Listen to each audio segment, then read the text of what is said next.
Good evening, everybody. Welcome back to the Devils Lair. I'm Randy Meadows. I'm Todd Gann.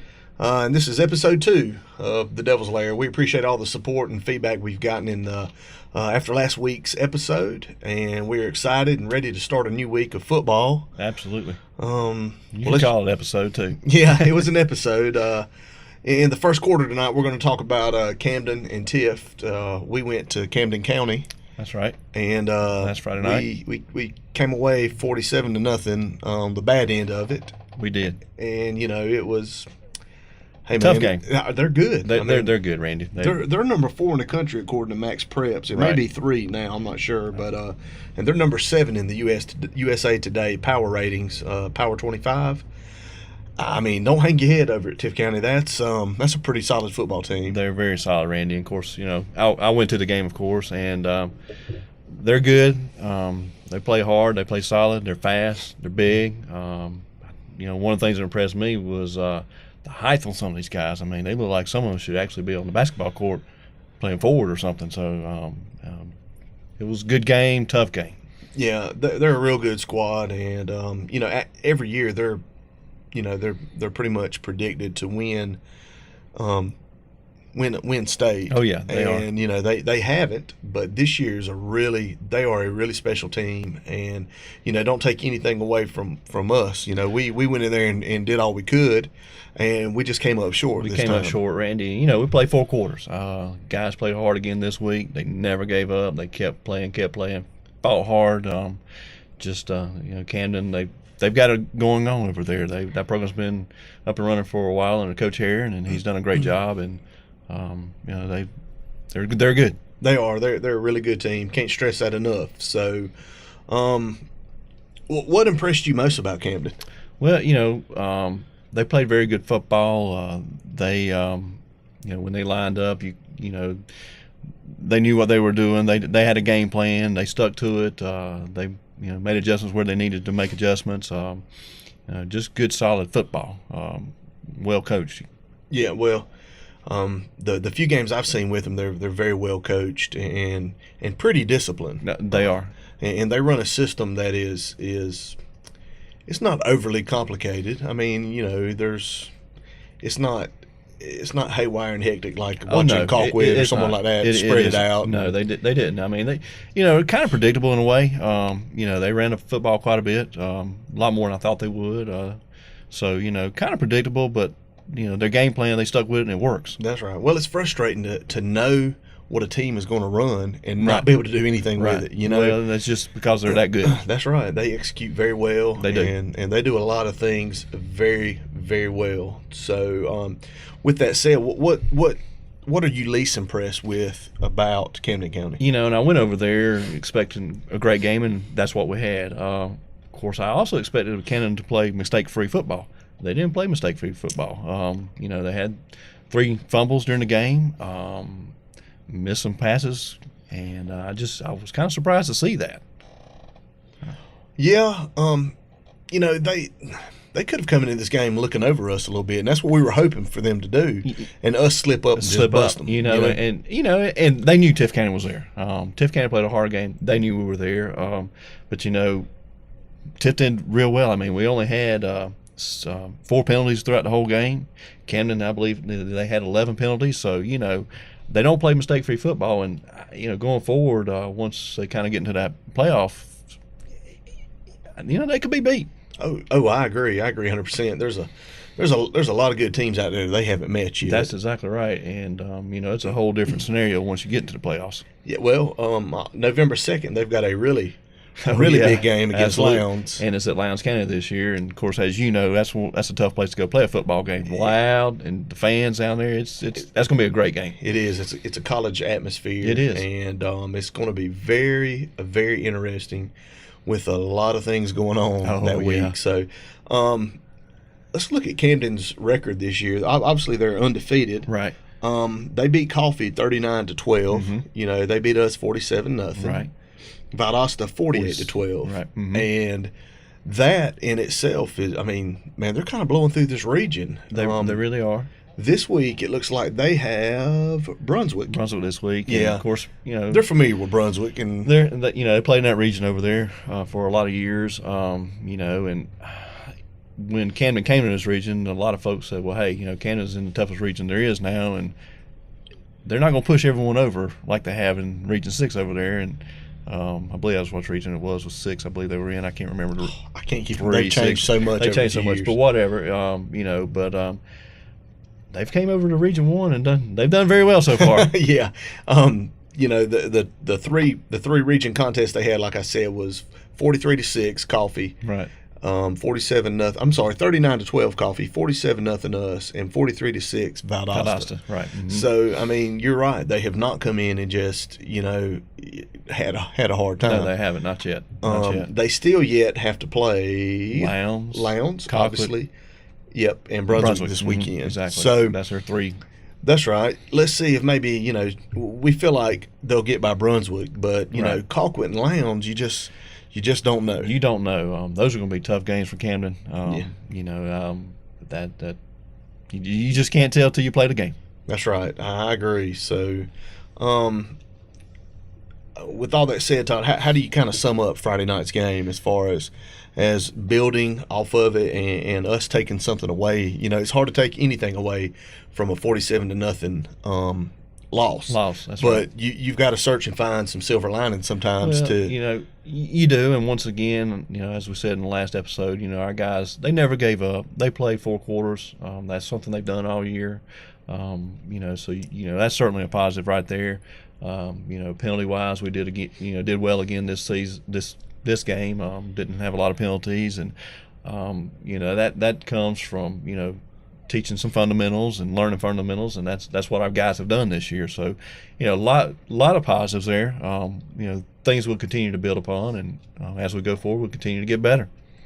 Now, do you feel like 47-0? Do you feel like their defense is that good, and we were just having a hard time getting off the ball? Or well, they're quick. I mean, they're quick, and when you got a defense that's that quick and that big, that tall, it's hard. It's hard, and they were prepared for us. They were. That's right. Well, that's quarter 1 right there. We kind of summed up the game. Not a lot to talk about 47-0, but there are some, like we said, some silver linings. That's right. We went out there and played 4 quarters, and we did a few things right out there. Yeah. Absolutely. That builds up, to what we're doing this week. We got 3 more weeks left of football, right, and and a bye week. And that's what we're doing this for. We're gaining momentum, and we're going down the road, and we're kind of like that locomotive, man. We're chugging the wheels and and steadily throwing coal on. That's exactly right. And sooner or later, this freight train's going to get rolling. It's going to take off, buddy. It's going to. And I think the great thing is, man, and I don't know if I mentioned it last week, is how our fans and our community has just kind of grasped on to what they're doing. They have. They really have. And it takes us as a community to get behind this program to make it better. It does. It really does. And we've done a good job of that, and I just hope that we can continue that. That's right. And that is very important to not only the young men, but to the community. It brings us all together. That's right. And we need to pack that stadium anytime the doors are open and the gates are open. We do. So we had a big crowd at Thomas County Central game. That was homecoming, and of course didn't win that game, and then had Moultrie come to town. I kind of was concerned about the crowd, but hey, we had another great showing. Our fans came out, and that's what these kids need. That's what these coaches need. They need that support. That's right. It doesn't go unappreciated. Absolutely not. Anything else you want to hit on the in the first quarter here before we wrap it up? I think that's the wrap up of the first quarter. All right, into the first quarter. There's the whistle. There's it's official. Whistle. It's official. All right. So that was in the books. That's in the books. 1 quarter down, 3 more to go. That's right. Well, let's start the second quarter off with the region wrap up. What went on in the region last week? Right. What game you want to start off with? I think we'll start with the Valdosta Lowndes game, Wintersville Classic. That's always a big game, a rivalry down there for sure. And you won't if you live in Valdosta Lowndes County, you want to win that game for bragging rights for the whole year. And that's kind of going back and forth over the years. Last Friday night's game was a great game, and it came down to a field goal right there at the end of the game. So you can't That's great. I'm sure it was an exciting game to be there and witness firsthand. Yeah, last year Valdosta wins. I think they scored 14 or 17 points in the last 40 seconds of the game. Right, exactly. On ESPN, nationally televised. Luckily, I recorded that game last year and got to come back on Saturday and watch a little bit of it. So it was a fun game, an interesting game to watch. Valdosta was on the good end of it. Oh yeah, right. This year they come and lose 17-14 with a last-second field goal. That's right. From a kid named Gustavo Gonzalez. Right. It's his 7th game ever. Right. Yeah, he's been a soccer player. Right. That's remarkable, man. He can come in his 7th game and win the biggest game probably. That's right. They play. That's exactly right. Kind of reminds you of a few years ago when we had Charlie Edwards for us. He'd been a soccer player and decided he wanted to come out and wound up being a game saver for us many a games. Yeah, he could kick it, punt it. He could do it all of it if he wanted to. That's right. He was a very good athlete and a pretty good young man. That's right. That's right. So Lowndes beat Valdosta 17-14. That's right. In the Wintersville Classic, and it was a classic. It was a classic. That's right. So, you had Coffee and Brunswick played last week as well. Of course, Coffee won that game. 42-26. 42-26. That's right.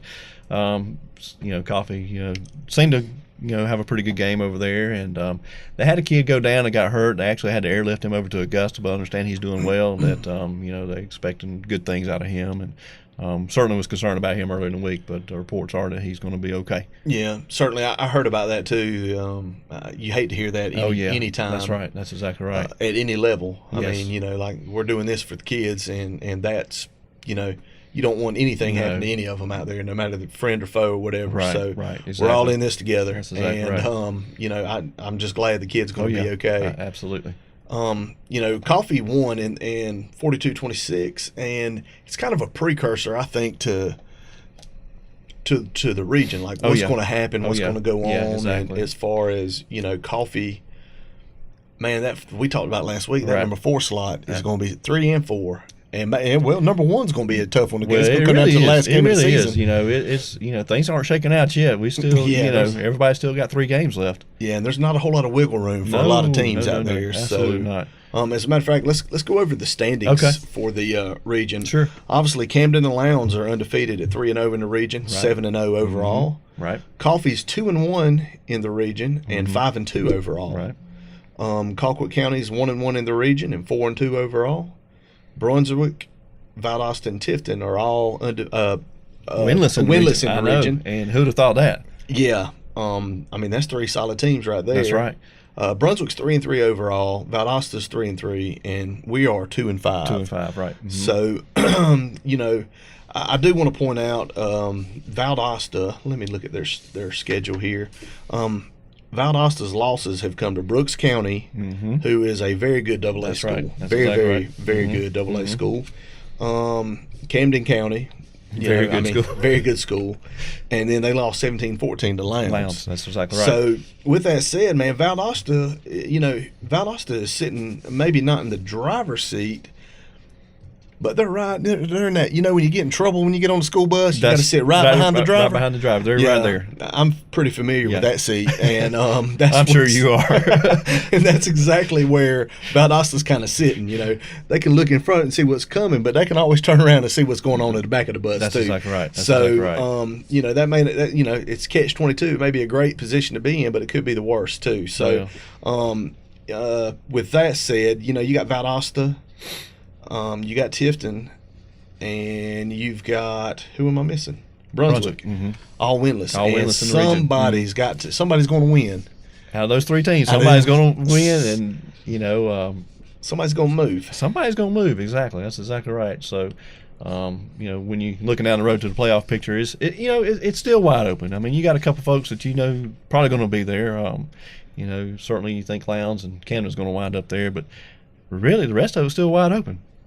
Yeah, it's wild, man. It is absolutely wild. So, who plays who this week? Have we talked about that? We haven't talked about that. I know, of course, Tifton has Valdosta this week. That's right. Let's see. I forget what. I've got it right here. Colquitt plays Brunswick this week. Okay, yeah. That's no, gonna not be Coffee and Brunswick was last week. Colquitt. Yeah, I'm sorry. My The Packer ears. I'm Hogs. sorry. I'm getting a little old there, Randy. You said it, not me. I know it. I'm old enough I can say it. The Packer Hogs are. I mean, nobody's talking about them anymore. No, after the little Spygate, it's all kind of gotten quiet down there in Moultrieville. I don't. Well, it is what it is. I'm not even going to touch it this week. But maybe somebody told Rush to keep his mouth shut. He can't do that. I know that. I mean, it's nice to sit here and say he can't do it. No, can't be done. And I don't know if I want him to, man. I kind of enjoy his. It kind of adds to it. His verbal diarrhea, to quote my buddy. But Colquitt plays Brunswick. That could be a good matchup. It could be of offenses. It could. Wide open offenses. Wide open offenses, yeah. I feel like Colquitt's going to edge that one out. It'll be interesting to say the least. So keep your eye on that game. That's right. Camden this week. No, hold on.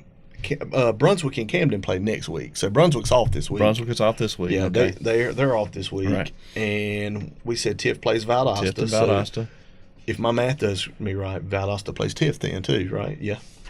Yeah, I think so. So that means Lowndes and Coffee is this week. Coffee. And that's going to be another. Last year, man, that was a close game till the fourth quarter, and I think Lowndes just kind of pulled away with some. They recovered some turnovers, right? So it's going to be interesting. That's going to be a very, very good game. Oh yeah. And Lowndes coming off the Winterville Classic, that takes a lot out of you. That's a lot of prep. Oh, it is. These kids are getting hyped up, and can they get that hype for this game? Right.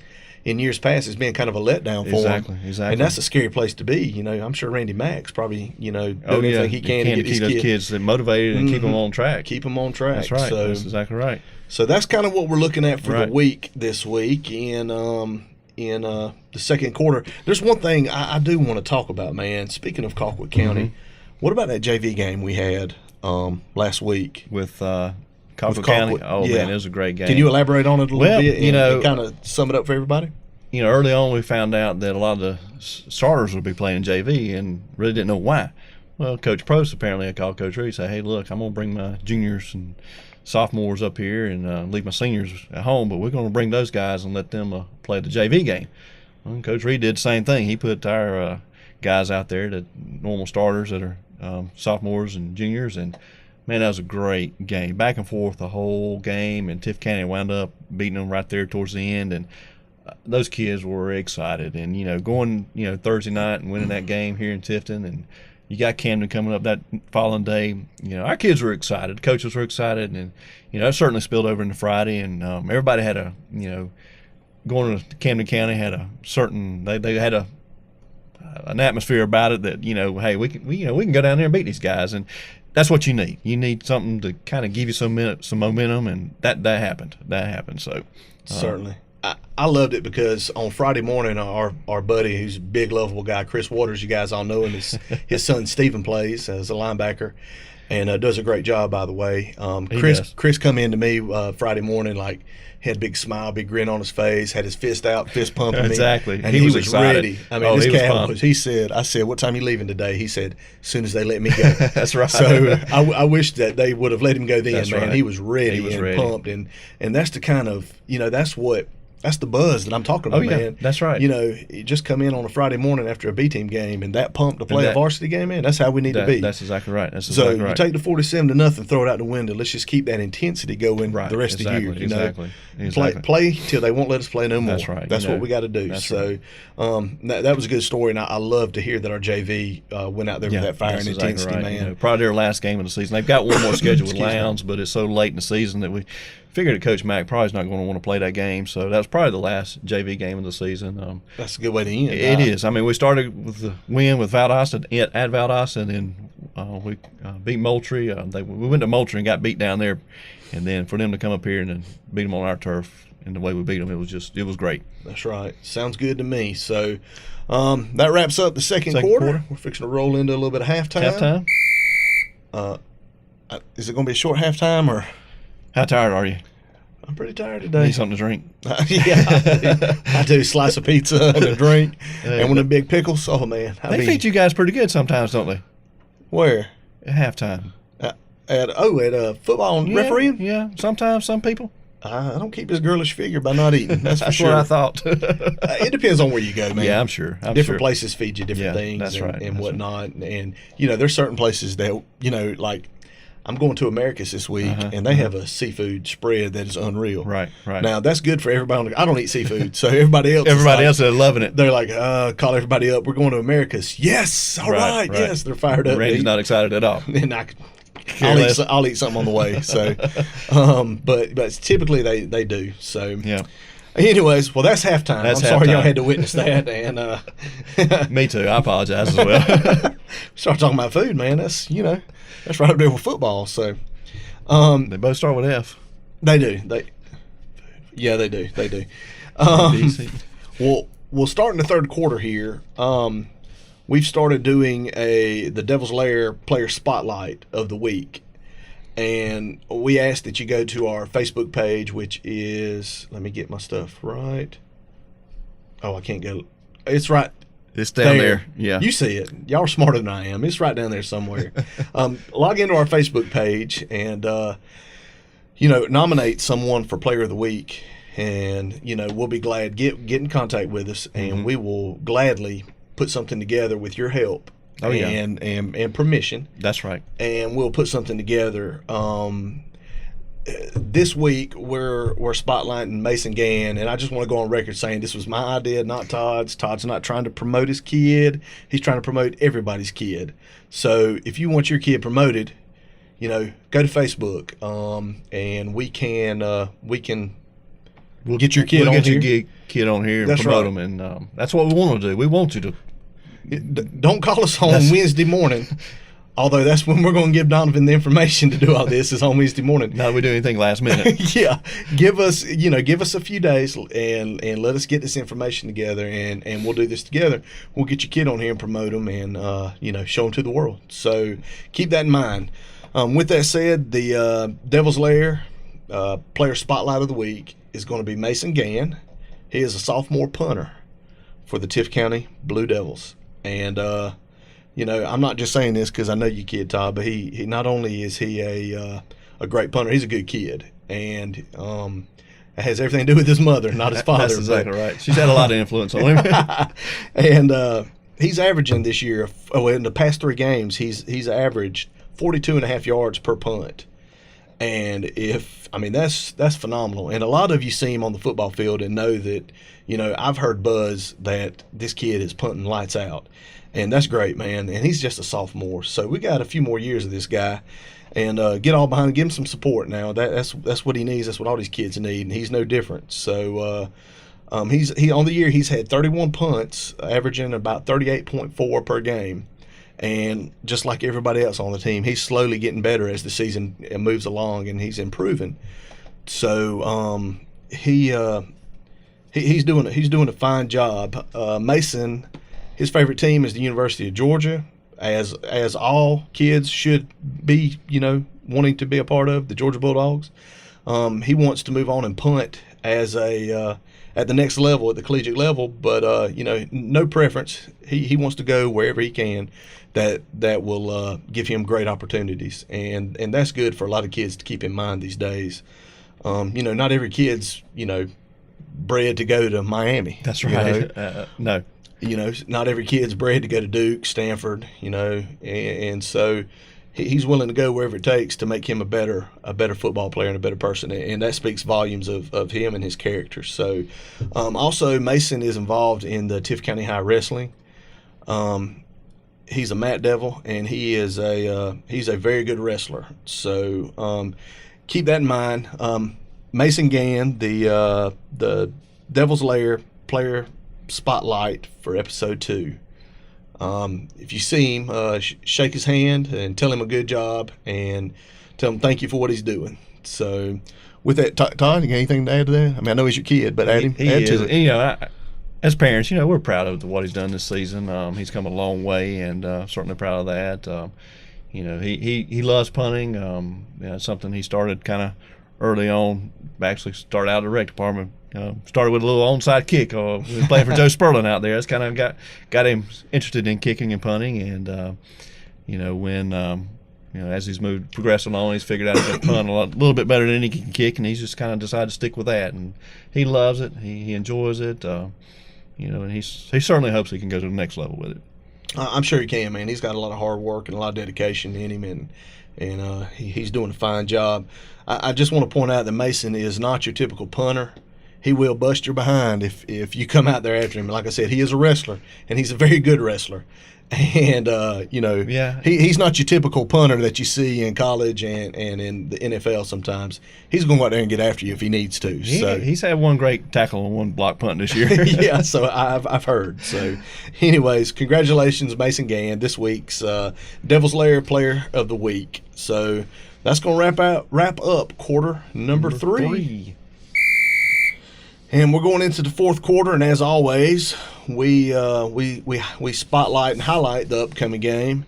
This week, Tiff County is going to have a huge victory against the Valdosta Wildcats. Victory over Valdosta. That's right. Yes, sir. I love it. What you think about this game, Todd? Well, Randy, of course, we talked about this a little bit. Valdosta has always been a big rivalry game for us, has been through the years. Maybe not quite as much recently as in the past, but it's going to be a big game. Valdosta is going to be tough. They're going to bring a big crowd with them. They've got a great fan base down there, a lot of support. It's going to be a good game. Of course, they're sitting 3-3 on the season. Not a win in the region yet, so they're hungry. Tiff County's hungry. Going to be a battle in the Devil's Den this week. Yeah, we need as many people as possible to come out to the Devil's Den, and let's let's support these kids, and let's fill that stadium up, and let's make it tough on them. Let's be a 12th man out there. Not to sound corny and cheesy like Texas A&M, they got the 12th man, right. But it makes a difference. It man. does. Ask Lowndes County if it doesn't make a difference with all the people they have in their stadium. You go to Lowndes County, and from the time the ball's kicked off to the end of the game, that place is as loud as any place you've ever been. It's never quiet. That's the way we need to be in Tiff County. We need to get excited. We need to get pumped up. We need to stand up, holler, cheer. That's what these kids need. That's what these coaches need. That's right. That's exactly right. The winningest high school program in the country comes to town this week. And if you can't get pumped up for that, that's right. Then what can you get pumped up for? So let's definitely fill these stands. Valdosta, they're winless in region just like we are. So, maybe we can catch them coming off a loss to Lowndes and catch them sleeping a little bit. That's exactly right. Hopefully we can do that. And you talked about the winningest program in the country. That's the kind of game you get up for. That's the kind of folks you want to beat on your own turf. And we've had a little success with them here lately. And Friday night certainly is not going to be any different. We're gonna have a great game Friday night. Valdosta's got a quarterback in Shelby Wilkes who can throw it. He can run it a little bit. He can do a bunch of different things. They've got a two-headed monster running back in Malcolm Joseph and Nelson Herring. And I feel like if we can just have one defensive score in this game, we can go out and beat these cats. Beat them. That's exactly right. And on top of that, one defensive score and just one big play on offense. Right. And I think we can shut these guys down, man. We'll just pull the rug out from under them, and that could be the difference in the game right there. Oh, definitely, I agree. So it's going to be an interesting game. It will be, and I think it's probably not going to get enough hype this week. But people are going to look at our 2-5 record and say, "No, there's nothing to that." That's game. right. They're going to discount it. That's right. Valdosta's 3-3. Oh, it's just. I agree. It's going to be one of those games that's under the radar. But when all's said and done, people are going to look back and say, "Man, that was a great game." Yeah, that's right. That's exactly right. So, we need to get out and support these guys and fill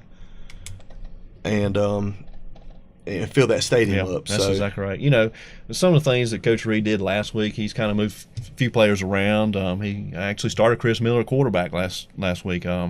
Not sure what his game plan is this week, but I understand they've had a great week of practice. Feel like he's probably going to have some other changes in store for the fans to see. That's what I'm hearing anyway. I don't know what they are, but and I think that's the thing about Coach Reed. He's getting enough games under his belt now. He's learning these kids, learning their skills or talents, and he's starting to move them around a little bit, maybe getting them in the right spots. So, that's right. I look for the same thing again this Friday night, and that right there in itself, helps you improve as well. Yeah.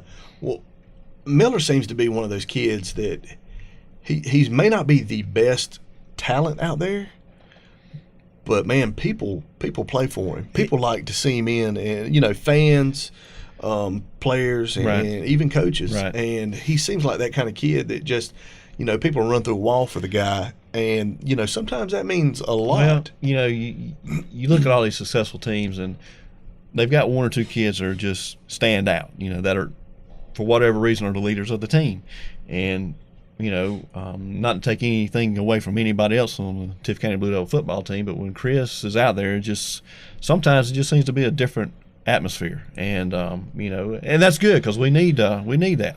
There's just some kind of people in life, man, who things click for him. That's right. And he seems like one of those kids. That's right. And I think he's going to do some good things at that quarterback spot. Right. And not to discount Wedge and what he's done up Absolutely to this point. Not. He's done a phenomenal job as well. Yeah, I heard he is probably one of the hardest hitting safeties there are out there, man. Had you been at that JV game, that's one of the hardest licks I've ever seen in a football game, is one that he threw on one of the Colquitt County players. I mean, I was standing way across the field and could hear it, and the guy just laid him out over there on the sideline. Yeah. So hits hard, plays hard. I mean, he's a great athlete. So that is exciting. So, it is. It is great to see that. So, not to discount him. And what grade is he? He's a sophomore?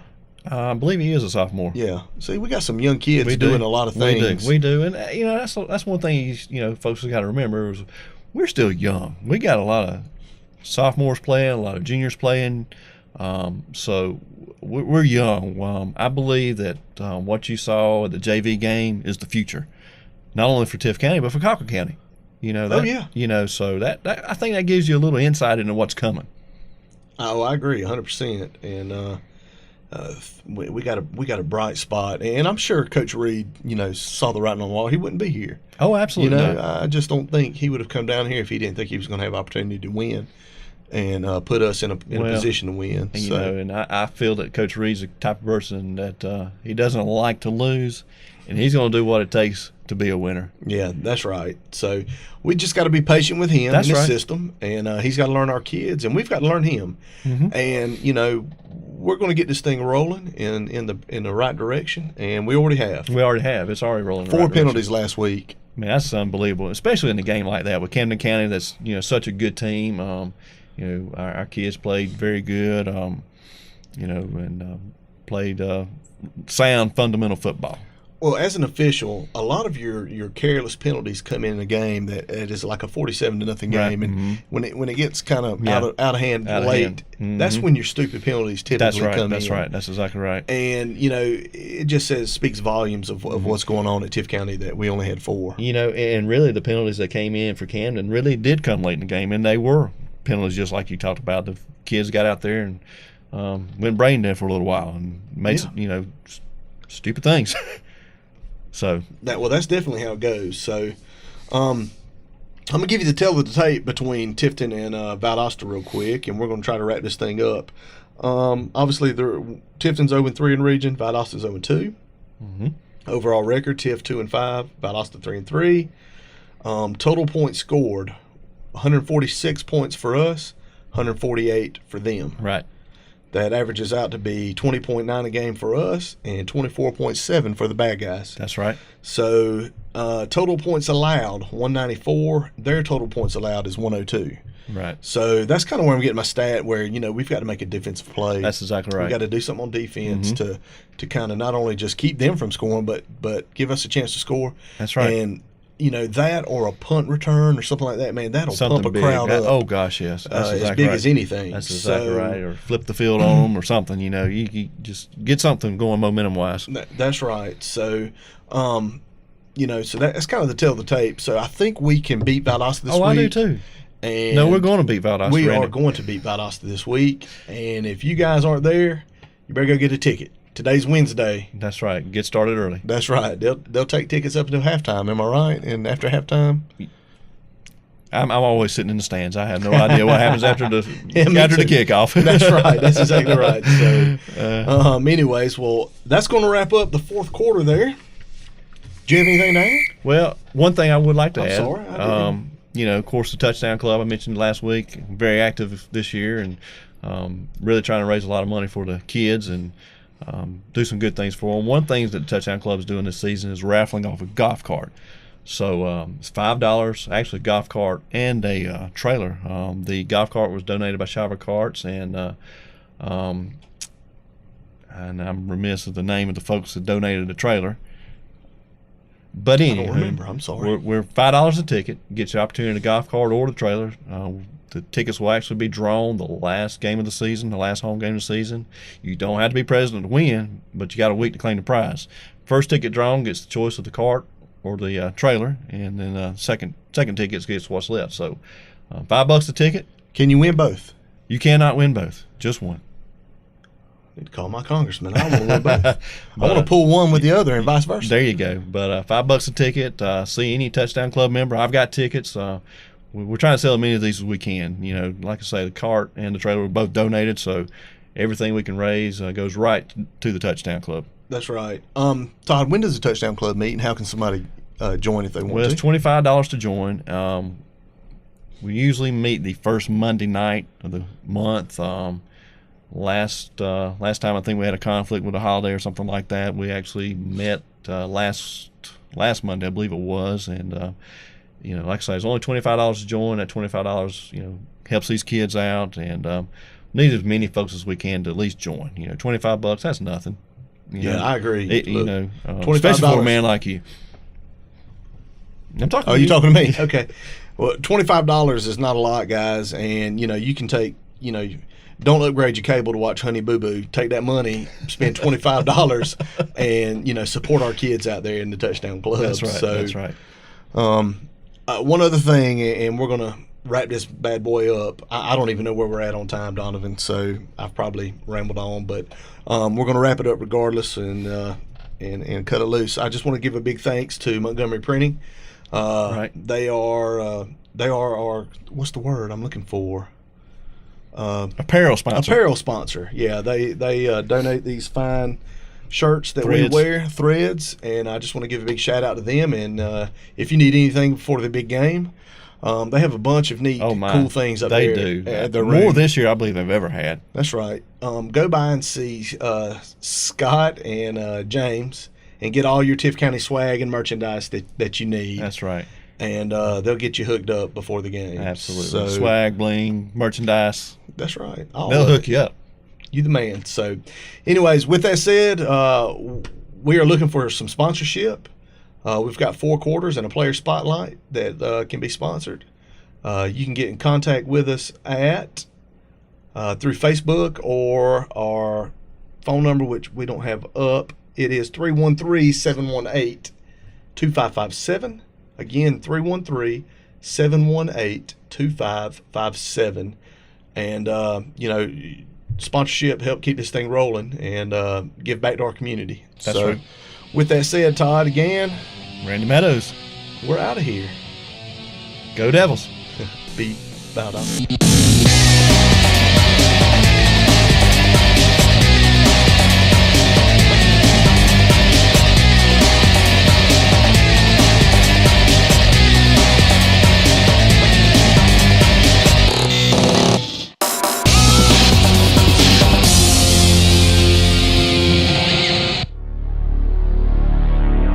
This has been a presentation of the Anero Media Network, your reality distorted.